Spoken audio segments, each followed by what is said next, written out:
From a man accused of being a villain, we turn to villains and stormtroopers on the big screen. Of course, you know we're talking about the new movie Star Wars. Have you heard? It's out. Fans lined up for preview showings of The Force Awakens last night. The movie could break box office records, and businesses are trying to cash in big time. Vladimir Duthiers of our digital network CBSN is outside the Bowtie Cinema here in New York. Vlad, good morning.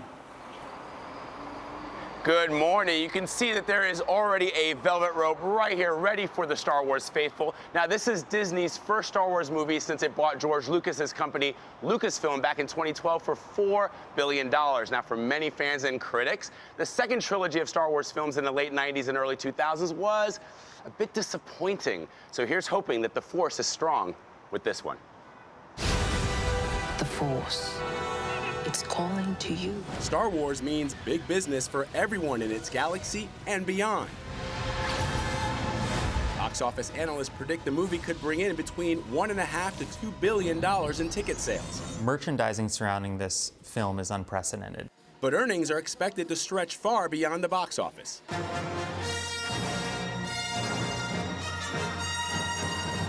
I came across Campbell's soup that was branded with a Star Wars character. I came across a Pottery Barn bed that was selling for $4,000 that looked like the Millennium Falcon.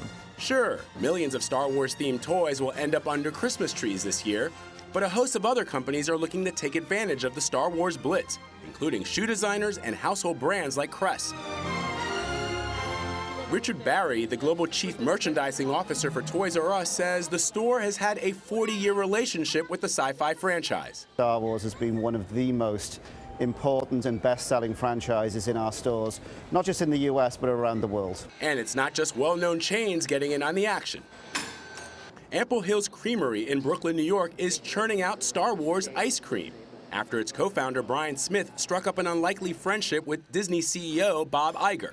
This franchise, everything that is associated with it, does gangbusters. In the first week of selling Star Wars, we sold as many pints online as we'd sold online in the year previous. The family-owned business decided on two flavors. The light side. The lightest, most billowy, most ethereal ice cream we could do, and that's marshmallow. And the dark side. Espresso fudge brownies. For Smith, who's a lifelong fan of the series, this project is a rare opportunity. I feel proud that we have done something that, that feels like Ample Hills and feels like Star Wars. Has George Lucas sampled it? Not yet. No. Now, you guys know I have been a lifelong fan of Star Wars. This photo was taken of me back in 1977. You know, I am ready for this weekend. That's so cute, Blaz. That's so cute. And the people who've seen the movie love it. We'll get your review a little bit later on. Thanks a lot.